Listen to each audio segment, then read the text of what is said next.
Livro de Gênesis, capítulo 1, versículo 26.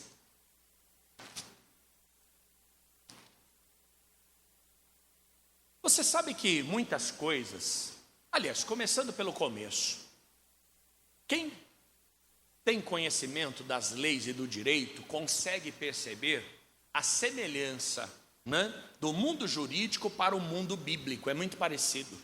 É incrível como as coisas acontecem. Tem um princípio chamado princípio da legalidade. Ninguém pode fazer nada, nós só não podemos fazer o que a lei proíbe. O governo, o Estado, por outro lado, só pode fazer o que a lei autoriza. Assim é a Bíblia. Tudo que na Bíblia não é proibido, automaticamente é permitido. Está escrito na Bíblia, não chuparás pirulito de morango. Mas está escrito também, chupe pirulito de morango? Também não está escrito. Então, se não é proibido, é permitido. No direito é assim, a Bíblia também. Existe um outro princípio, chamado princípio da intervenção mínima. O que é isso, pastor? Eu vou te explicar. O Estado só deve interferir em último caso. O Estado não tem que mandar na sua vida, não tem que te carregar no colo, te ensinar como você deve fazer as coisas. Você é livre. Você tem personalidade, você tem direitos, você tem que ser respeitado na sua individualidade. E se eu disser a você que com Deus é do mesmo modo? O Senhor cria os céus e a terra, diz a Bíblia, e Ele entrega na mão dos homens. Sabe o que significa isso? Princípio da intervenção mínima. Deus só faz milagre quando você já não tem mais o que fazer. Quando se torna impossível para você, aí Ele faz milagre, aí é possível para Ele. Mas enquanto for possível para você, esqueça, Deus não vai fazer milagre. Verdade. Decisões, Deus decide. Não, Deus não vai decidir. E outra coisa, às vezes a gente pede para Deus, Senhor, o que é melhor para mim? Aqui ou aqui? E Deus simplesmente não responde. Por que Deus não responde? Porque tem certas perguntas que a gente faz e decisões que a gente vai tomar que só cabe a nós, não cabe a Deus. Porque tem coisa que está estritamente ligado ao nosso gosto, à nossa opinião pessoal, ao que mais nos agrada, e não fere a palavra. Então não adianta você perguntar, pastor, Deus, não pergunte ao pastor, não, pelo amor de Deus.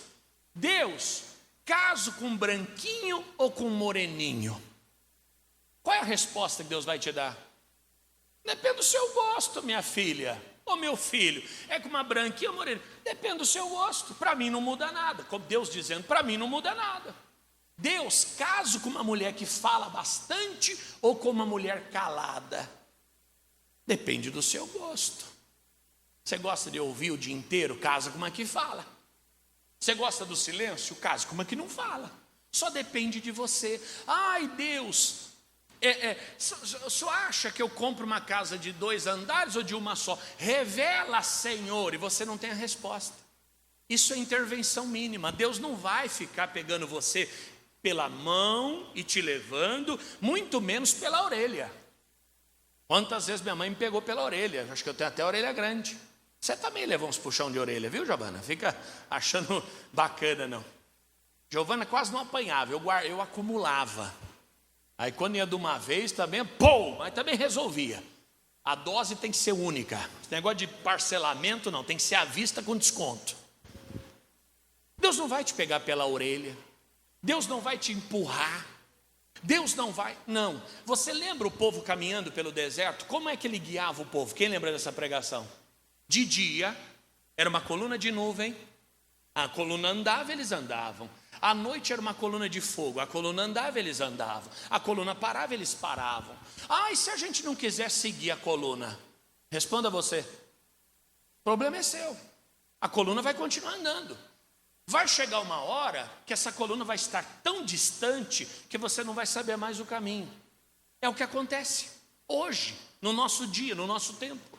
A pessoa vai se distanciando da vontade e da presença de Deus de uma forma tão longa que chega uma hora ela não sabe mais para onde ir, está cega, está no escuro, está fria, porque você tinha a nuvem, a coluna de fogo, já preguei isso aqui. A nuvem servia para quê? Refrigério, sombra e direção. E a coluna de fogo? Calor, certo? Iluminação, porque eles andavam à noite, e direção. Então, se você se afasta da nuvem e da coluna, nuvem é a palavra e coluna é o espírito, daqui a pouco você não sabe mais para onde ir. Ah, pastor, mas eu achei que a coluna fosse empurrando eles. Não, até porque a coluna não ia atrás, a coluna ia na frente. Eles só seguiam se eles quisessem. Sabe como chama-se isso? Nos princípios que eu citei, princípio da intervenção mínima. Deus te abre a porta, só que Ele não te empurra para dentro dela. Deus faz abrir janelas dos céus e derrama bênção sem medida, mas você só planta se quiser. A chuva vai vir, porque janelas dos céus abertas é chuva. Se você não quiser plantar, você não planta. Não quero, para mim não dá. Eu acho que é melhor não ir, não tem problema. Pastor, mas tiveram algumas exceções? Claro, por exemplo, Jonas. Ele não quis ir para Nínive, acabou sendo obrigado a ir, sim ou não? Mas nesse caso se sobrepõe o interesse de Deus, da coletividade. Deus tinha um povo para salvar, aí é diferente. Mesmo que a pessoa não queira, Deus fecha a porta, Deus chacoalha, pega pelos cabelos, faz o que tem que fazer. Mas são exceções, não é a regra. Quando você está tratando de coisas do seu interesse particular, para a sua salvação, para a salvação da tua família, para o cumprimento do teu chamado, aí Deus não vai interferir, não adianta.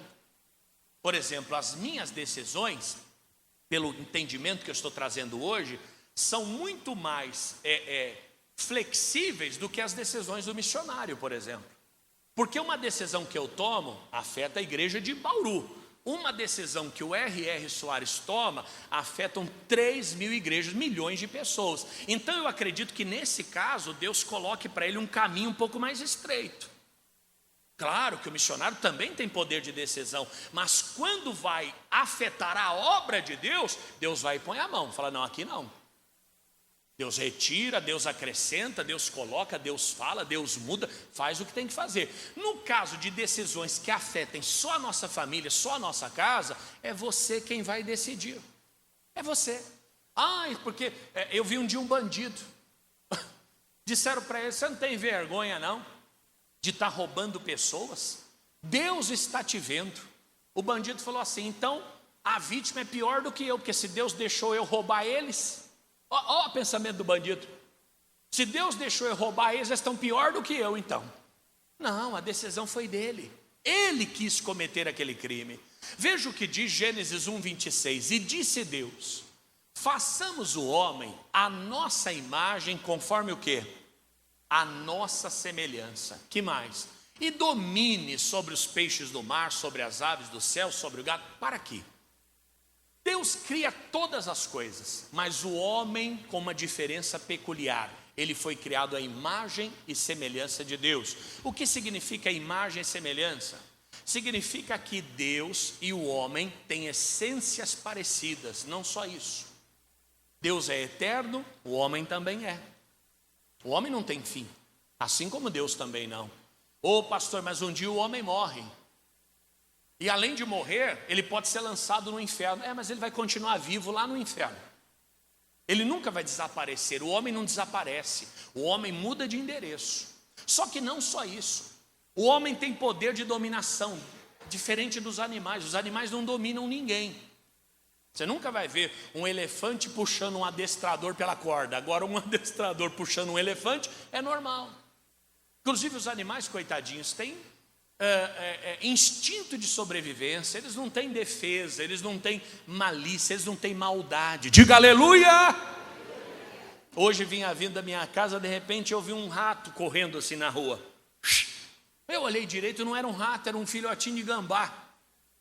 Aí falei, meu Deus do céu, já vi um carro logo atrás. Eu liguei o pisca-alerta, fui fechando o carro. Aí desci, falei, espera um pouquinho, tem um animalzinho ali. Aí fui tentar pegá-lo. Quando ele me viu desse tamanho, uma nuvem em cima dele, o gambá, desse tamanho, brau, bravo que só. Aí falei para ele, preciso de um pano. A Lívia falou, pega com um pano. Aí quando eu fui pegar o pano e voltei, ele já tinha entrado num buraquinho qualquer lá, glória a Deus. Mas você vê, coitadinho, ele só buscava sobrevivência, ele não tem a capacidade que nós temos. Eu lembro em Campinas, quando houve aquela infestação de, lá chama siriri, como chama aqui? Aqueles mosquitinhos que ficam na luz. Tem um nome aqui diferente, vocês falam. Aleluia, é aleluia? Até o siriri virou crente em Bauru, oh, aleluia. Então você vê que eu pregando em Campinas e as pessoas entravam, e eles entravam todos para dentro da igreja, irmãos, milhares e milhares, eu nunca tinha visto aquilo. Para você ter uma ideia, caía na cabeça do povo, caía na Bíblia. Eu pregando, queria entrar na minha boca. Falei, gente, calma, vamos parar isso aqui, vamos usar a inteligência. Falei, faz o seguinte, abre aquela porta lateral. Aí eles abriram. Falei, acende aquela luz lá de fora. Eles acenderam. Falei, agora apaga do salão. Nós ficamos todos no escuro. Ele é atraído pelo quê? Pela luz. Foi saindo um por um, gente, tudo indo embora. Eu disse, vai com Deus, Deus abençoe.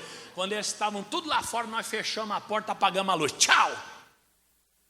Você fala, pastor, que organização? Não, eles são atraídos pela luz, não é como a gente.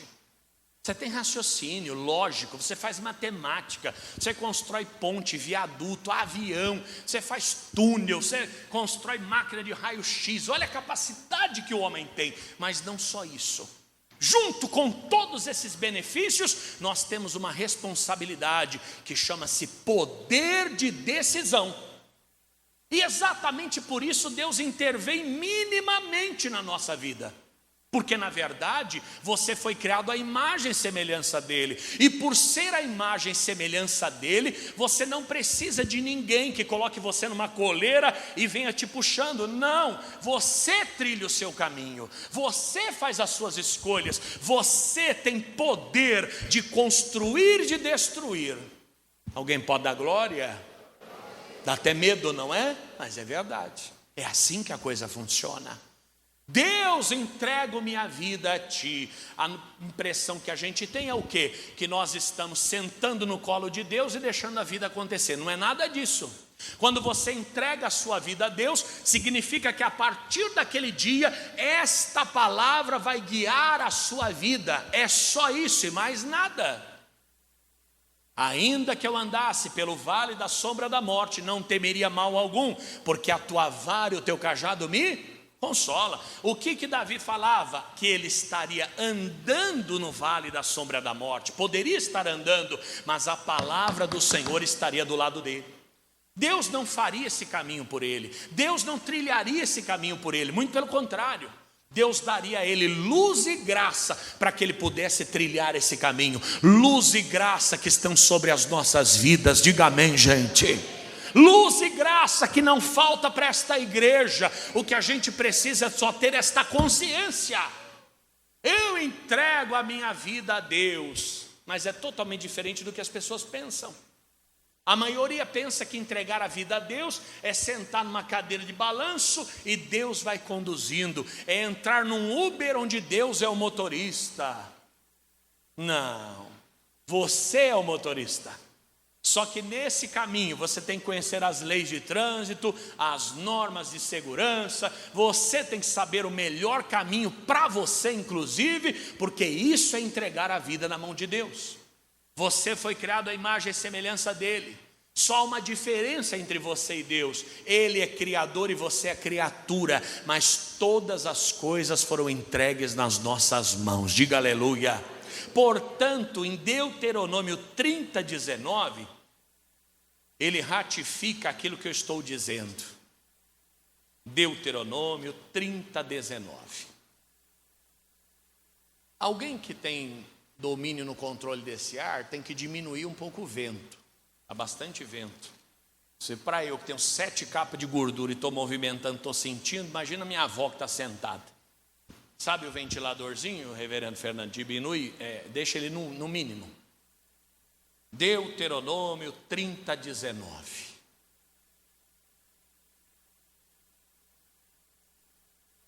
Aqui em Deuteronômio, a obra da criação já havia sido concluída, não é? O homem já estava num outro momento, a sociedade havia crescido, as pessoas passaram a ter posses, propriedades, passaram a ser milhões, milhares de milhares, já não eram mais só duas pessoas, como era em Adão e Eva. Agora precisava de uma lei, de uma norma, para estabelecer como as pessoas viveriam. Eles acabavam de sair do Egito, haviam acabado de sair do Egito, e foi neste momento que Deus aproveitou a oportunidade para organizar o seu povo. Pastor, os 10 mandamentos, o Antigo Testamento, foi escrito para quem? Talvez você não saiba disso, mas vai saber hoje. Foi escrito exclusivamente para o povo judeu. Você sabia? O Antigo Testamento foi escrito exclusivamente para o povo judeu. Por isso que Davi, quando ele mata Urias, ele não é apedrejado. Porque a lei dos 10 mandamentos, que está incluído nos 5 primeiros livros, né? Está em Êxodo, diz assim: não matarás. Davi matou e nem por isso ele cumpriu pena, e nem por isso ele foi penalizado. Claro, porque os mandamentos, o Antigo Testamento, era para o povo judeu, não era para o estrangeiro. Então, não matar só valia para o judeu. Não podiam se matar, não podiam matar-se entre si.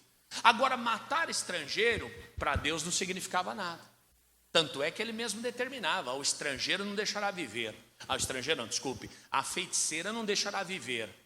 Isso valia para o judeu? Valia, era uma exceção, mas valia para os de fora também. Quantos povos Deus mandou entrar e destruir? Lembra do Saul? Por que o Saul foi reprovado? Porque ele tinha que invadir a terra dos amalequitas, não é? Matar os amalequitas, desde dos velhos às crianças até os animais, e ele não fez. Ele não fez. Então ele foi punido por isso. Você fala: mas pastor, por que era assim? Porque os povos fora de Israel eram considerados por Deus como povo, como gentio. É como se eles não existissem. Eram pessoas mortas nos seus próprios pecados. Você fala: que absurdo! Espera chegar o juízo para você ver o que vai acontecer. A mesma coisa. Quem estiver à direita vai entrar no céu. Vinde benditos do meu Pai. Imagina aquela festa toda. E quem estiver à esquerda: apartai-vos de mim, malditos, porque eu nunca vos conheci. Isso é o Antigo e o Novo Testamento. No Novo Testamento, nós temos o povo de Deus e os gentios. Para o povo de Deus haverá salvação, para os gentios condenação, já está tudo preparado. E no Antigo Testamento, ou você era judeu ou você era gentio. No Novo Testamento, ou você é crente ou é do mundo, ou é salvo ou é perdido, não tem duas opções. Deus nunca trabalhou com relativismo, não. Para Deus, pau é pau, pedra é pedra, não tem meio termo, até porque o próprio Apocalipse, ele disse: o morno Deus vomita. Para Deus não tem metade do caminho, ou você é ou você não é. Quando Deus estabelece os mandamentos para o seu povo, eu acho que eu concluí a questão do Davi, né? Por que ele não foi condenado por ter matado Urias? Porque Urias era um estrangeiro e a lei dos 10 mandamentos não valia em relação ao estrangeiro, pois que ele não foi morto. Ele mesmo esperava ser morto em algum momento, e o Senhor, pelo profeta, falou: não, Deus transpassou o teu pecado. Por quê? Porque ele fez a coisa errada com a pessoa certa. Se Davi tivesse matado um judeu, ele teria sido apedrejado. Como ele matou um estrangeiro, ele não foi. É complicado, mas um dia a gente vai entender tudo isso. Voltando para cá. Ora, os céus e a terra tomo hoje por testemunhas contra ti, que te tenho posto a vida e a morte, a bênção e o quê? E o que mais? Vai lá. Continua aí, minha filha. Isso, deixa eu mudar minha tela aqui. A bênção e a maldição. Escolhe, pois, a vida para que vivas tu e o quê? A tua semente. Que mais? Amando o Senhor teu Deus, dando ouvidos à tua voz e te chegando a Ele, pois Ele é a tua vida e a longura dos teus dias. Quem está entendendo isso? Ele está dizendo: olha, volta no início. Os céus e a terra tomam por testemunha contra ti, que tenho proposto a vida e a morte, a bênção e a maldição. Quando foi que Deus deu esta palavra? Quando Ele liberou os mandamentos. Falou: olha, gente, quem quer ser feliz, faça isso, isso e isso. Quem quer prosperar, faça isso, isso e isso. Quem quer ter uma família realizada, faça isso, isso e isso. Ah, eu não quero. Então você escolheu, a escolha é sua. Você fala: mas espera aí, os planos de Deus, não tem até a canção que a gente canta? Os sonhos de Deus jamais vão morrer. Os sonhos de Deus realmente não morrem, mas não significa que eles vão se realizar. Se nós não andarmos à luz da sua palavra e não fizermos as escolhas que têm que ser feitas, esses sonhos vão ser abortados, simplesmente. Você fala: pastor, mas eu achava que Deus cuidava de tudo. Mas Deus cuida de tudo que não pode ser cuidado por você. Nós não conseguimos fazer a terra flutuar. Quem explica isso aqui? Um globo pesadíssimo flutuando no meio do nada. Eu não tenho como carregar isso aqui. Ainda mais que eu estou uma semana sem fazer exercício. Para mim não dá. Você fala: peraí, quem mantém o sol aceso? O meu celular eu carrego toda noite. O sol eu nunca vi ninguém carregar. Foge do nosso controle. O oxigênio, a criação da vida, os batimentos do coração, eu não tenho como controlar isso. Mas tanta coisa eu controlo, tanta coisa eu escolho, não é verdade? E a gente escolhe todo dia, viu, irmão? Até o lado que a gente vai descer da cama, direito ou esquerdo, você vai levantar devagar ou você vai sentar primeiro, você vai vestir amarelo, azul, preto, roxo. São as coisas mínimas que a gente escolhe, todas no nosso domínio. Mas as coisas maiores também. A nossa profissão, o nosso cônjuge, marido, mulher, está aí do teu lado, dá uma olhada para ele, para ela. Diga: eu te amo. Pode dizer, não é proibido nem crime. Não é? Aonde vamos gastar o nosso dinheiro, aonde vamos gastar a nossa juventude, a nossa mocidade e até a nossa velhice. Que estamos fazendo com a nossa vida, e a vida está passando, hein? Cada vez mais rápido. 2025 já está acabando, irmão. O mundo ia acabar no ano 2000, está 25 anos atrasado já. Lembra dessa história? O mundo vai acabar no ano 2000. Tinha gente que fugiu, tiveram pessoas que fugiram para Brasília, que disseram que lá, porque tem muitos cristais e não sei o que, o mundo não acabaria. Lá, Brasília seria o único lugar preservado. Eu acho que quando começar a acabar o mundo, começa por lá, na minha opinião. É melhor você correr ao contrário. Se tiver a placa Brasília, você vai para o outro lado. Então você vê que quando Deus estabelece os mandamentos e as suas leis, o que Ele está dizendo? Eu coloco vida e morte diante de você. E ainda Ele dá a dica: escolhe, pois, a vida. Começando na faculdade, uma dificuldade tremenda, nunca fui de leitura, depois que eu peguei gosto pela coisa. E eu tive uma professora chamada Ana Maria Viola. É a única advogada do Vale do Paraíba que fala mandarim. Ela atende empresas chinesas, deve estar milionária essa hora. E ela dava aula na faculdade mais tradicional. E eu não sabia o que era menor impúbere. Eu nunca tinha ouvido essa palavra. E na prova, Ana Maria Viola passando, e eu, professora, naquele somebody love, né? Querida professora, o que seria menor impúbere? Ela falou: eu não posso te responder. E continuou andando, toque, toque, toque. Foi lá na frente. E eu não respondi a questão, fiquei com a caneta em cima lá, preparando para colocar um X. Só que eu esperei ela voltar. Irmão, sempre espere o último minuto para tudo, viu? Eu tive um amigo, nós fomos viajar, chegamos num lugar, ele não tinha dinheiro, que tinha que trocar o dinheiro de real para dólar. A viagem para Israel que a gente fez. E aquele camarada não tinha dólar, então a gente ia ficar pagando para ele as coisas. Levamos ele até a casa de câmbio. Falamos: agora você vai trocar seu dinheiro, que ninguém vai ficar pagando as coisas para você. Chegamos na casa de câmbio, ele falou: pode, que quem tiver que trocar, troca, eu vou ficar por último. Não, vai você. Não, eu fico por último. Um trocou, outro trocou também, eu fui, troquei o meu.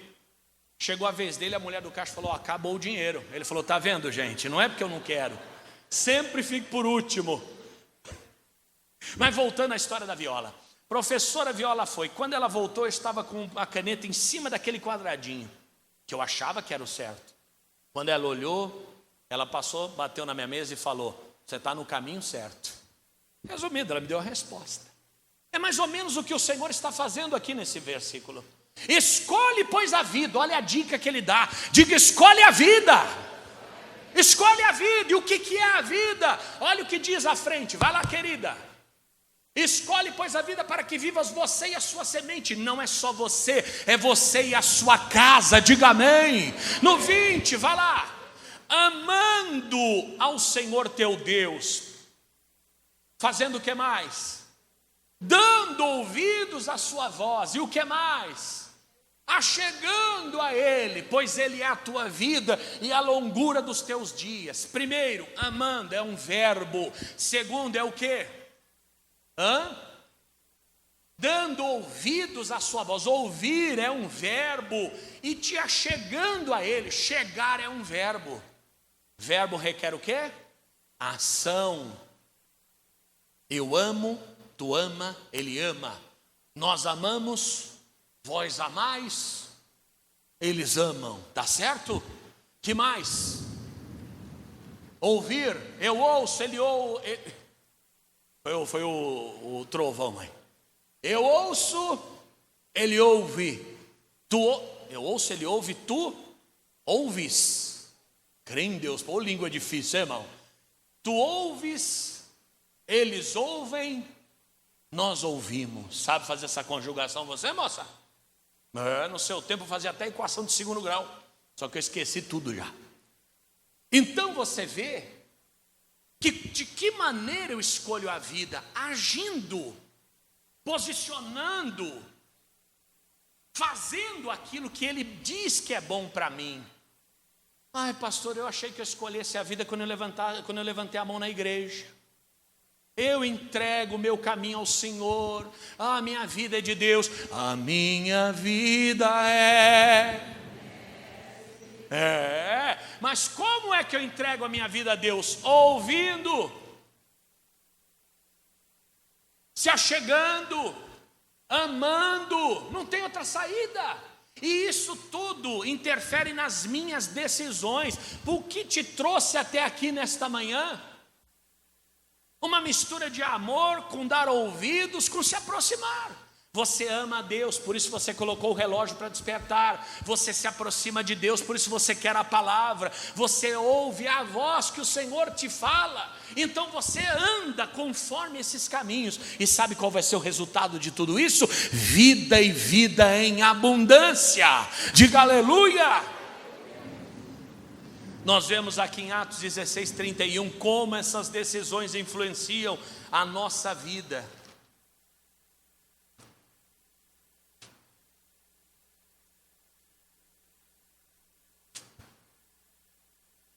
Há pessoas que aceitam Jesus do mesmo modo que eu imaginei que seria como quando a Lívia comprou o kit de emagrecimento do Herbalife.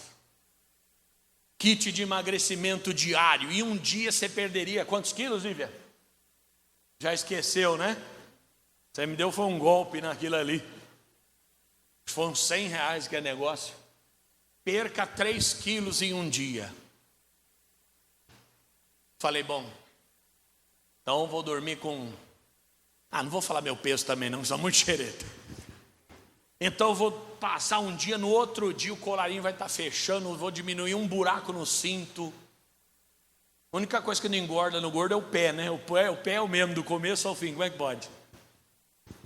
Todo o corpo podia ser feito com a mesma matéria-prima do pé. Chegou com uma bisnaguinha, sabe aquela bisnaguinha Seven Boy, bem sem vergonha?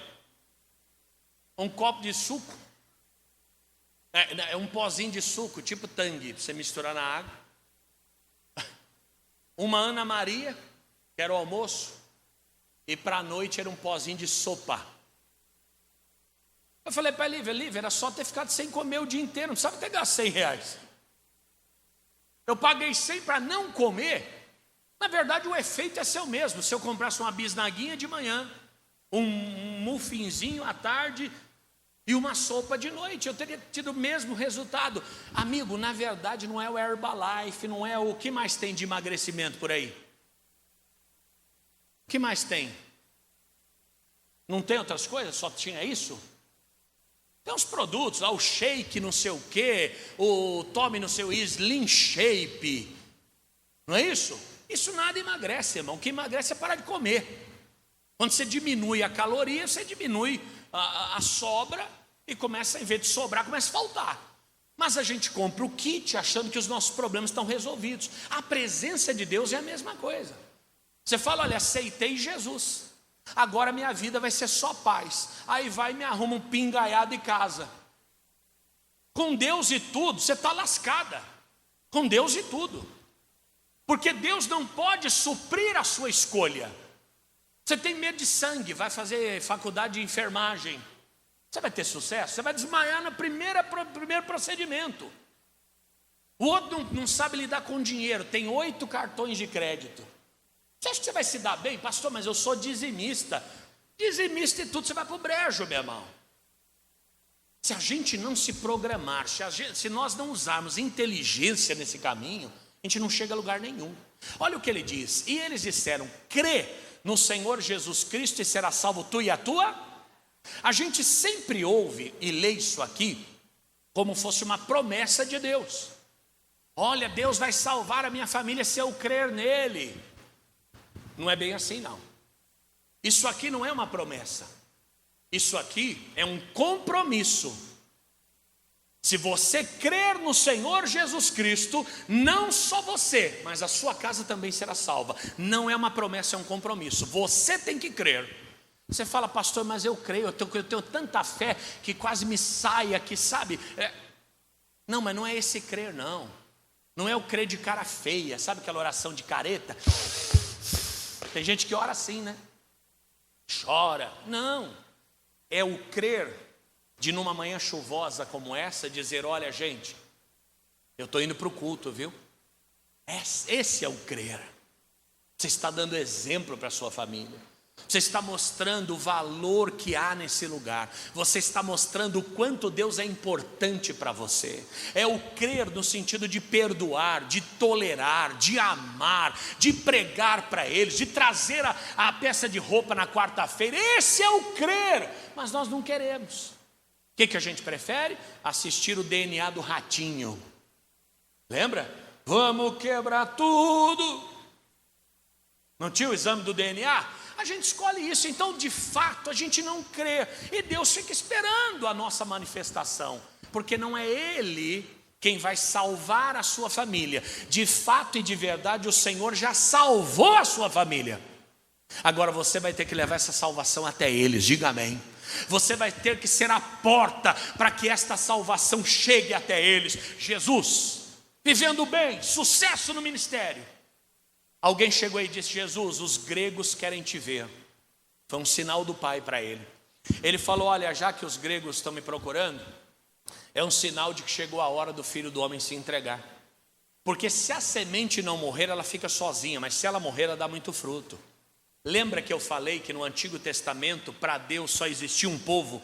Qual era o povo? Judeu. O resto para Deus não existia. A partir do momento que os gregos vêm procurá-lo, para que esta palavra pudesse alcançar também os gregos, Jesus precisaria o quê? Morrer, derramar o seu sangue. Então naquele momento, o que ele fez? Ele admitiu que ele precisaria morrer para que aquelas pessoas fossem alcançadas pela graça de Deus. Se você não morrer, a sua família não vai ser alcançada. Mas só não fala isso, que eu estou sentindo até umas pontadas aqui essa semana. Não é isso não. Você vai viver até os 128, diga amém. Com muito dinheiro no bolso e beleza, diga aleluia. Perfume do Avon para todo lado, diga amém. Morrer no sentido, negar a si mesmo, sabe? Trazer a meia para ungir daquele camarada que não merece nada, daquela pessoa que te chateia, te entristece, daquela pessoa que é a eterna ingrata. Tudo que você faz não é bom. Às vezes o silêncio, não responder, não retrucar, abrir mão das suas vontades, irmão, não tem jeito. Se a gente quer salvar alguém, em algum momento nós vamos ter que tolerar. Nós vamos ter que abrir mão. Tem gente que não abre mão de nada. Ele faz questão de tudo, tudo é na ponta do lápis. Não vai salvar ninguém. Crer no Senhor Jesus Cristo. E quando fala crer no Senhor Jesus, é crer na palavra de Jesus. É crer nas orientações que Ele deu. é crer na direção que Ele dá, é crer nas promessas que Ele fez. E quando eu creio, eu vivo cada uma delas na minha vida. Aleluia! Salvação da família tem que ter ação, e a ação não é da parte do Senhor, é da minha parte. Eu vou levar salvação para minha casa. Levanta a mão direita, diga: eu vou levar salvação para minha casa. Quem vai vir na quarta-feira, levanta a mesma mão, diga: eu vou. Você fala: pastor, mas eu tenho balé na quarta-feira. Você vai ser um excelente dançarino. Agora, quanto ao resto, aí eu deixo você completar. Lucas 9:23, rapidamente. É compromisso, é vontade, é fé, determinação. Lembrando que tudo isso começou lá no Jardim do Éden, quando nós fomos criados à sua imagem e semelhança. Os animais não precisam fazer nada. Animal não planta, animal não rega, animal não trabalha. Você acorda às 5 da manhã, seu cachorro não levanta nem a cabeça. Não é isso? Alguém aqui acontece isso? Você acorda de manhã para trabalhar, o cachorro está dentro da casinha, ele nem sai. Isso porque está escrito segurança. O segurança está desmaiado lá dentro. É lógico, eles não têm responsabilidade, mas também eles não têm a personalidade que você tem. Você é a imagem de Deus, eles não são. Então não dá para ter tudo. Pastor, eu quero ter a tranquilidade do meu passarinho. Eu quero ter o almoço garantido como o meu gato. Eu quero não precisar trabalhar como o gambá que mora ao lado da minha casa. Mas por outro lado, você não vai ser a imagem e semelhança de Deus. Quem é a imagem e semelhança de Deus tem que trabalhar, tem que acordar cedo, tem que acertar nas escolhas, tem que usar, a inteligência para dominar, senão vai ser dominado. Não tem saída. Olha o que diz Lucas 9:23. E dizia a todos: se alguém quer vir após mim, negue-se a si mesmo, tome a cada dia a sua cruz e o quê? Você percebe que esse versículo ele tem tudo a ver com o poder de decisão que eu estou falando hoje? Se alguém quiser. Deus tem um chamado, pastor, comigo desde que eu nasci. Eu sinto que Deus tem um chamado comigo desde que eu nasci. Eu sinto. Eu lembro com 9 anos de idade, 10 anos de idade, meu pai morava na Moca e eu ia passar finais de semana com ele. E na porta da casa dele, minha família nunca foi de igreja, eu nunca tinha pisado numa igreja na minha vida. Na porta da casa do meu pai, eram aqueles portões antigos, baixinhos. Então você tinha uma muretinha e uma grade, uma muretinha e uma grade. E eu ficava em cima daquela mureta pregando. Não me pergunte o que nem para quem, mas eu pregava, com 9 anos de idade, nunca tinha entrado numa igreja. Eu nunca tinha assistido uma missa na minha vida, nem um culto. O máximo que minha mãe tinha me levado era no budismo e na macumba, comer doce no Cosme e Damião. Mas eu pregava em cima daquela mureta. Coisa de louco. Com 6, 7 anos de idade, 8 anos de idade, eu fazia enterro de tatu, barata. Verdade. Jesus está aqui. Eu pegava a caixinha de fósforo, colocava grama dentro. Das duas uma, ou eu fui chamado para ser pastor ou dono de funerária. Acho que é pastor mesmo. Peguei a caixinha, colocava a barata dentro. Tinha que ser de bruço assim a barata, né? De bruço não, de frente. E eu fazia o enterro da barata. Minha mãe falava: esse menino é doido. Esse menino é doido. Você acha? Você pergunta: pastor, de onde você tirou isso? Não sei. Eu nasci com isso. Depois, com 12, 13, 14 anos, que eu comecei a entender algumas coisas, eu fiz um altar no meu quarto. Comprei tudo quanto é tipo de santo. Quer dizer, dentro de mim tinha alguma coisa que me chamava. Aí eu coloquei tudo santinho lá, acendi a vela. Você acha um menino de 12 anos acender vela? Acender vela para quê? Um cara desse não tem dívida, não tem sogra. Para que eu acendi a vela? Hoje eu tenho, está ali, maravilhosa minha sogra. Ela que cozinha para mim, mas vai falar mal, passa o bife debaixo do braço, aí lascou. Irmão, tinha santinho de... Tinha pelo menos uns 6. Santo Expedito, que era das causas impossíveis, que a gente sempre tem pressa, né? São Jorge. Você acha? Eu ia de bicicleta, ia na casa de macumba, comprava o santo, chegava em casa. Minha mãe dizia: o que você está fazendo com isso? É um santo que eu comprei. E quando eu me converti para me livrar desse santo? Porque com 16 para 17 fui convidado para ir a uma igreja. Porque eu pedi também, um amigo me levou. Fez o convite, falei: claro que eu vou, precisava. Cheguei lá, falei para ele: olha, se gritar e pedir dinheiro, eu vou embora na hora. Ele falou: não, fica tranquilo, você vai ficar à vontade. Cheguei lá, todo pomposo, falei: quero só ver o que vai acontecer aqui. O pastor me tira uma gaita do terno, começa a tocar. E os outros cantando. Os que confiam no Senhor são como os montes de Sião, que não se abalam, mas permanecem. Eu fui murchando. Saí de lá maravilhado, falei: é isso que eu quero para a minha vida. Pregação, Mara, não lembro a palavra, eu lembro do hino. Pregação que na hora marcou, mas não me recordo. Saí de lá quebrantado. Falei para o meu amigo, falei: olha, quando é que tem de novo? Ele falou: semana que vem, não lembro se era quinta-feira, num culto especial de quinta-feira. Falou: semana que vem tem de novo. Falei: então a partir de hoje eu vou ser crente, amigo. É tudo que eu quero para minha. Voltei para minha casa cheio de alegria, cheio de vontade. Lembrei do santo. Falei: meu Deus. Eu ia sempre na igreja das almas dos enforcados. Santa Cruz das almas dos enforcados. Você vê como eu estava, a minha situação como estava. E eu ia lá acender vela nessa igreja. Depois de ter ido no culto, fui lá nessa igreja na segunda-feira da outra semana. Cheguei lá, fui pedir perdão para os enforcados. Falei: olha, desculpa, eu fui na igreja de crente, eu não sei onde eu estava com a cabeça, mas eu nunca vou deixar vocês, eu vou ficar firme aqui e tal. Mas quinta-feira eu estava de novo na igreja de crente, desesperado, sedento, até que voltei na outra semana. Fui de novo lá nos enforcados. Falei: olha, eu vim aqui, mas não sei se vai dar certo. Ah, irmão, nunca mais voltei. Por quê? Aquilo que eu procurei a vida inteira, pregando lá na mureta da casa do meu pai, enterrando formiga, eu encontrei aqui, no Evangelho, na palavra em Cristo. Quer dizer, isso sempre ardeu dentro do meu coração. Mas olha o verso: e dizia a todos: se alguém quer vir após mim. Eu só estou aqui por dois motivos. Primeiro, porque o Senhor me chamou.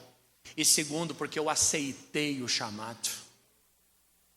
Eu aceitei o chamado, eu disse: Senhor, estou aqui, eu quero, me ensina, eu preciso, eu sou carente, eu tenho sede, eu tenho vontade. Pregava depois lá no ambiente de trabalho, né, no horário de almoço, juntava uma turma de 5 ou 6, pregava, não sabia nem o que eu estava falando, mas pregava. Eu lembro de uma pregação que eu fiz: José, pai de Jesus, morreu no Egito e os seus ossos foram levados. Não, é outro José, misturei tudo. Mas vontade eu tinha, e eu aceitei, disse: Jesus, eu quero. A Lívia era ovelha da minha igreja. Era uma muretinha que eu tinha lá, e nós pregávamos na muretinha, ela sentada, tinha mais outra. Ganhei ela para Jesus, ganhei para mim, estamos tudo certo, e glória a Deus. Um virou pastor na Paz e Vida, outro virou pastor na Renascer, outro foi para a Assembleia, outro foi não sei para onde. Quer dizer, aquele pouco que eu tinha naquela época, eu levantei a mão e falei: Senhor, eu quero. Sabe por quanto tempo você vai permanecer aí sentado, mesmo tendo o chamado de Deus? Até o dia que você quiser. Porque se Deus já falou contigo, Ele não vai levantar você daí por força nem por violência. É pelo Espírito. Ele já falou, já deu a direção. E quando eu digo levantar, não é só ser obreiro não, que é um ministério maravilhoso, muito menos ser pastor, que também é uma honra. Mas às vezes é para ser patrocinador, para ser alguém da escolinha, para ajudar nos eventos, para pegar um folhetinho e sair na rua entregando, para divulgar nas redes sociais. Mas muitas vezes a gente não se levanta achando que Deus vai fazer isso. Não vai. Para finalizar, Isaías 1,19.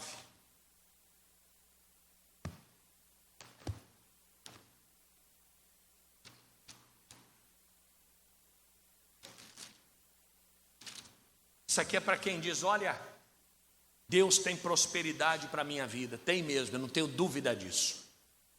E quando a gente fala prosperidade, às vezes a gente tem medo, né? A gente substitui a palavra prosperidade, a palavra dinheiro por prosperidade. Parece que na igreja falar de dinheiro é proibido, né?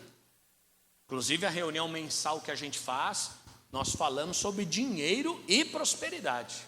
São coisas distintas, mas uma não vive sem a outra, viu? Dá para ter dinheiro sem ser próspero?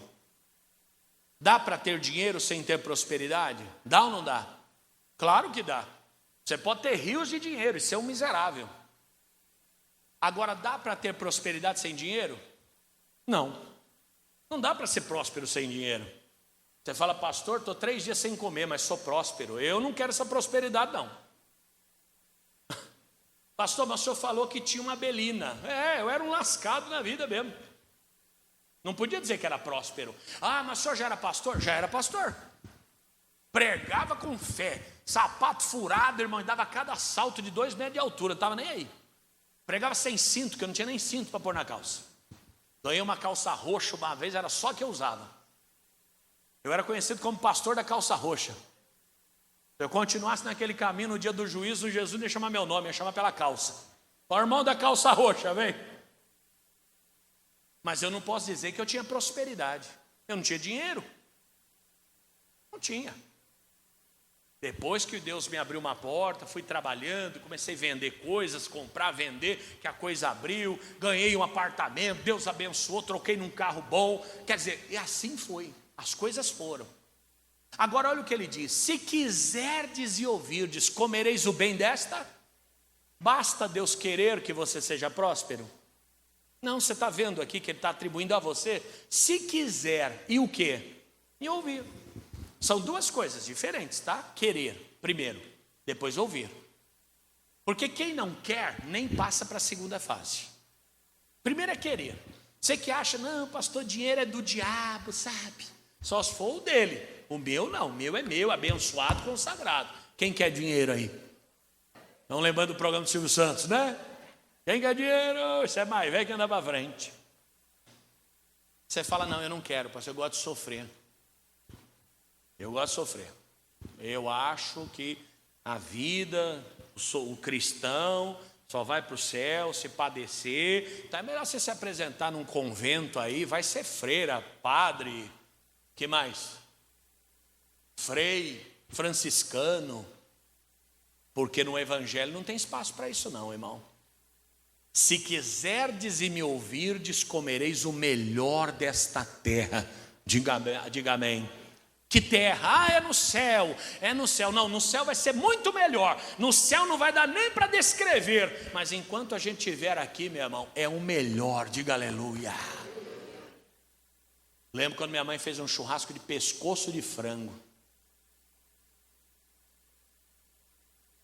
Irmão, a vida humilha o pobre de uma maneira diferente. Minha mãe falou, vou colocar o churrasco aqui. Enfiou o espeto assim na pele, sabe? Que não dá, a desgraça lá é duro, osso puro. Minha mãe foi enfiando na pele, assim, os pescoços tudo pendurado assim, ó.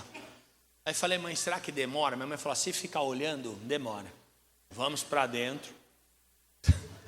Daqui 10 minutos a gente volta, você vai estar pronto. Tá bom. Quando a gente voltou, o gato tinha comido tudo, irmão. Não basta churrasco de pescoço, o gato tem que comer. Você vai falar que isso é prosperidade, irmão? Agora você fala, pastor, eu adoro canja com pescoço. Aí é diferente.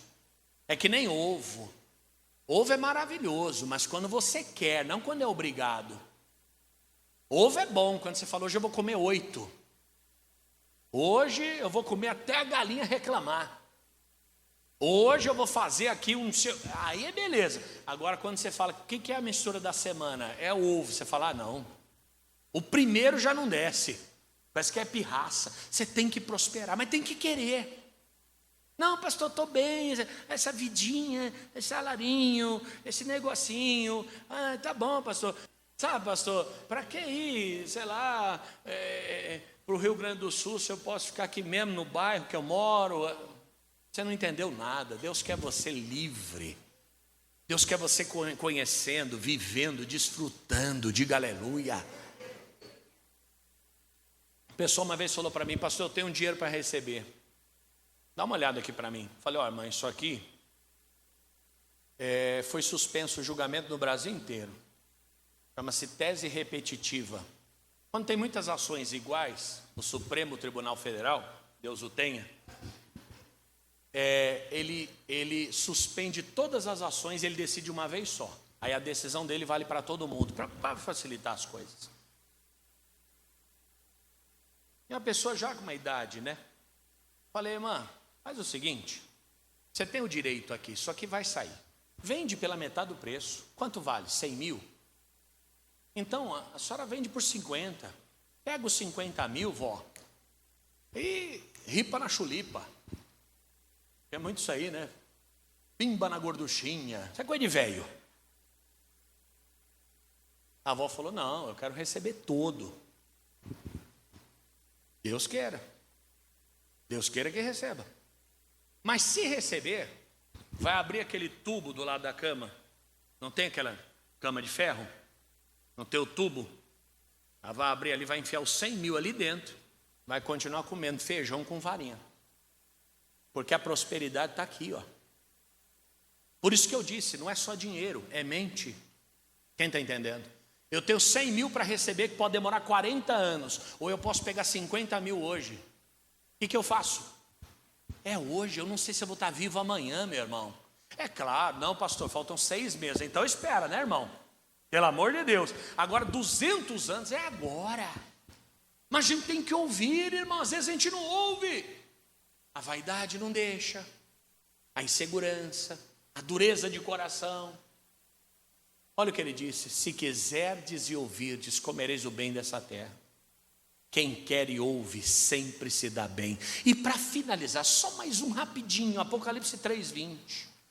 A Lívia diz que eu estou falando demais. Mas qual mulher não fala isso para o marido também, né? Deus falou, você fala muito, está pregando muito. Mas acho que não é só eu aqui não, né? Algum marido escuta isso da mulher também? Nossa, você fala, hein, cara? Também, irmão? Também? Então nós dois, né? Vamos juntos. Eis que estou à porta e o quê? E bato. Se alguém ouvir a minha voz e abrir a porta, entrarei em sua casa e com ele cearei e ele comigo. Você está vendo? Eis que estou à porta e bato. Se alguém, ele vai abrir essa porta com força? Nunca. Você vai ter que abrir essa porta. Pastor, o que eu tenho que fazer na minha vida? Eu não sei o que você tem que fazer, a palavra já tem dito. Eu só sei de uma coisa, você tem que fazer o que Deus já tem te falado. Pastor, eu tenho que fazer, eu tenho que ir, eu tenho que agir, eu tenho que perdoar, eu tenho que amar, eu tenho que abraçar, eu tenho que trazer, eu tenho que investir, eu tenho que dar o primeiro passo. Então faça, porque não adianta ficar esperando Deus fazer, Ele não vai fazer. Lembra do início? Princípio da intervenção mínima. Deus só vai onde você não pode ir, Deus só faz o que você não pode fazer, Deus só opera onde você não pode operar. Escolher se você vai ser engenheiro, médico ou dentista, é contigo. Escolher se não vai fazer nada também, não, eu não quero saber de nada, também é contigo. Escolher o cônjuge que vai andar contigo para toda a vida, é contigo, não é com Deus.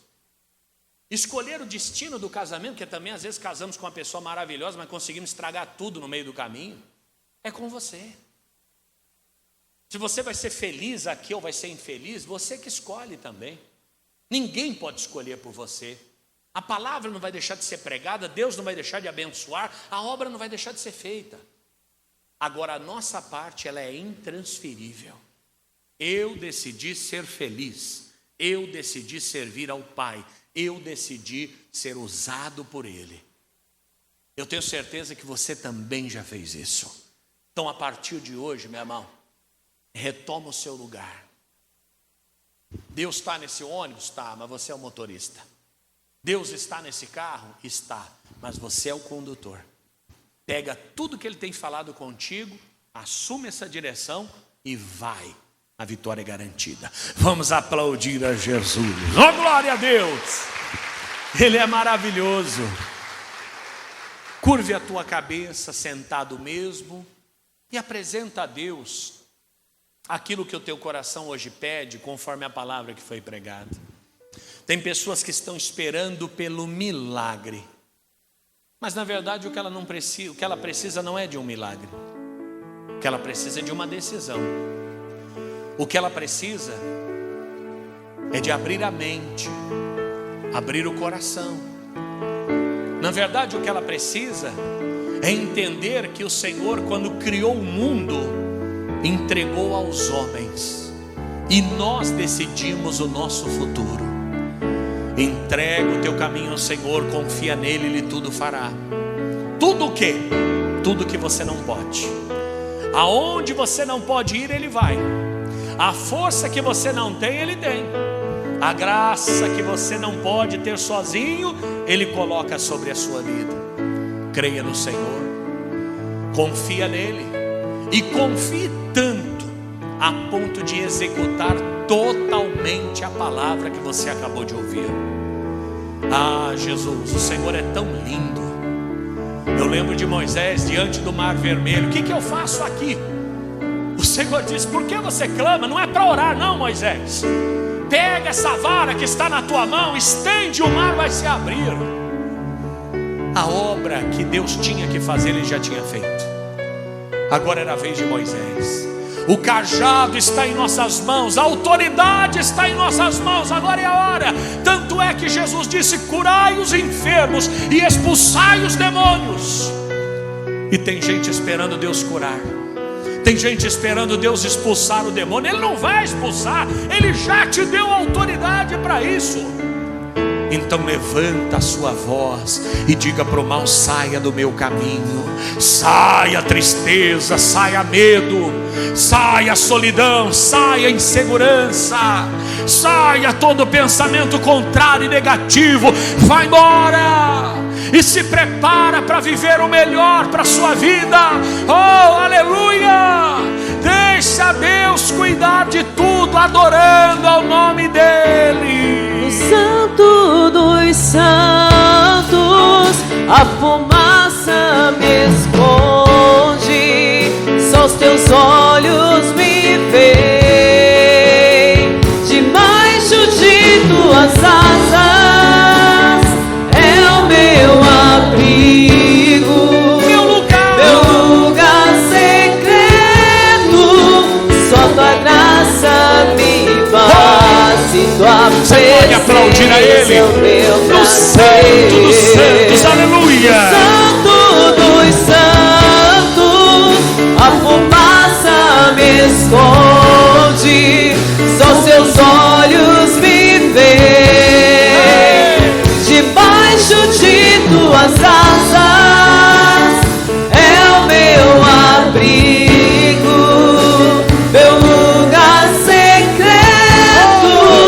Só tua graça me basta, em tua presença é o meu prazer. Vamos aplaudir a Jesus.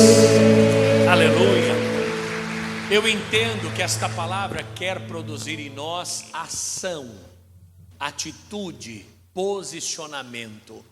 Não adianta comprar máquina de fazer pão. Há um tempo desse lançou, né? Máquina de fazer pão. Mas se você não colocar a massa lá dentro, não ligar, não vai fazer pão nenhum. Tem que jogar farinha, ovo, não é isso? Tem alguém que tem essa máquina? Tem? Isso que é muito bom, né? O pão fica bacana. Mas não adianta ter a máquina. Tem que pôr as coisas lá dentro. Tem que ter a participação do proprietário. A vida é a mesma coisa. Ah, mas Deus já me abençoou, pastor. Deus falou, pastor. A palavra está escrita, pastor. Amigo, a Bíblia nada mais é do que um manual de instruções. A Bíblia não é um livro dizendo que Deus vai fazer. A Bíblia é um livro que te ensina o que fazer. Não é isso? E quando você olha para ele, você aprende a fazer as coisas do jeito certo. Tem pessoas que olham para a Bíblia como se fosse um livro que garante que Deus vai fazer tudo e a gente não vai fazer nada. Não, a minha fé, eu só tenho que crer. Não, amigo. O crer é o primeiro passo. O crer é a manteiga que você passa na forma. Sem a manteiga o bolo gruda, não dá certo. Então primeiro você passa a manteiga, depois vem o resto. Agora o crescimento, aí é com o Pai. Aí Ele prepara tudo. O impossível Ele faz. Sai daqui hoje para dar uma guinada na sua vida. Amém? Pastor, tenho andado tão triste. Espero que Deus me alegre. Você quer o quê? Quer que conta piada para você? Como é que Deus te alegra? Pela palavra. Trarei à memória aquilo que me traz esperança. Amém? Esquecendo-me das coisas que para trás ficam, prossigo para as que estão diante de mim. São essas coisas que tem que ver. Esse é o manual da felicidade. E esse manual todo mundo aqui tem. Tem ou não tem? Então não espere Deus te fazer feliz, Deus te fazer prosperar. Não espere Deus te exaltar. Não, tudo isso já está sobre você. Tem que apertar o play aí e começar a viver essa história. E você pode começar hoje. Amém? Porque toda sorte de bênção já está sobre a sua vida. Vamos aplaudir ao Senhor. Oh, glória a Deus!